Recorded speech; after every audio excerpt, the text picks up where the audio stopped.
Hi, Mike Evans from the Australian Security Academy. Here's a great question about fraud.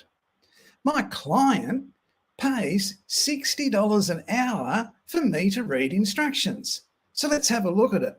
Got my stopwatch. We will start it. Here it goes. And I'm reading my instructions.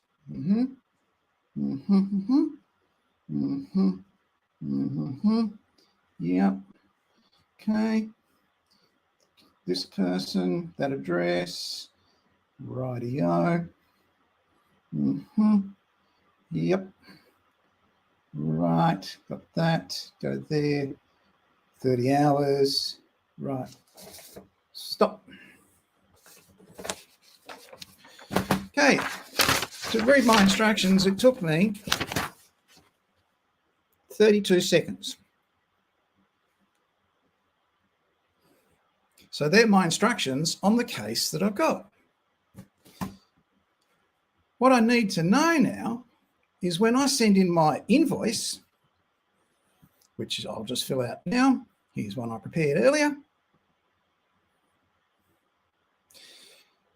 To WorkSafe Victoria, read instructions, 1 hour, $60.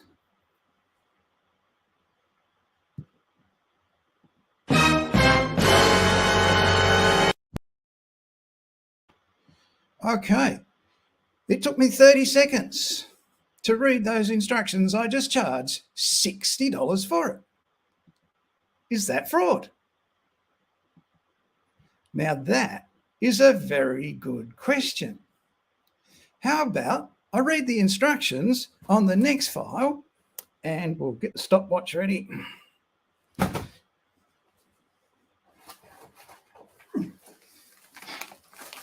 Here's the Jones file with all the police reports and everything in it.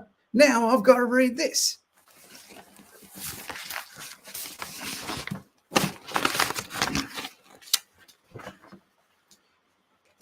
Yeah. Yeah. Right. I think this is going to take probably 10 hours to read. But I only get paid $60 for an hour to read those instructions. Is it fraud by my employer? I can only charge 1 hour to read those instructions. What do you think? That's going to take 10 hours. I can't charge $600 for it. I've got the medical reports, the doctor's reports, the accident reports, the witness statements, the first report, the second report, the physio report. I've got the accident report. I've got all that and I've got to read it. 10 hours worth of reading before I ring up and make my first appointment. In the comments below, what do you think? Who's been ripped off here? If it's fraud, many factors come into it. Seasonal factors. I could be coerced by other people into it. You just don't know what fraud could actually be. What's common in that workplace here might not be so common over there. There might be legislation in this one or a policy, process and procedure, but that one, they don't have that.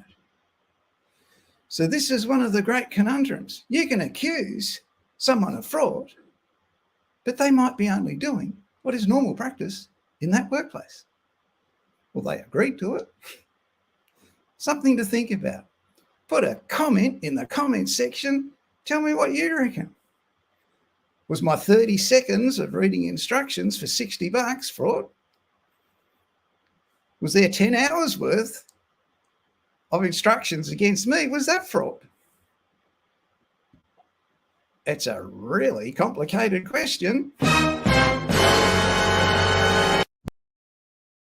And who decides what fraud is? Better check the Crimes Act. I'm Mike Evans from the Australian Security Academy. You've really got something to think about today. See you next time.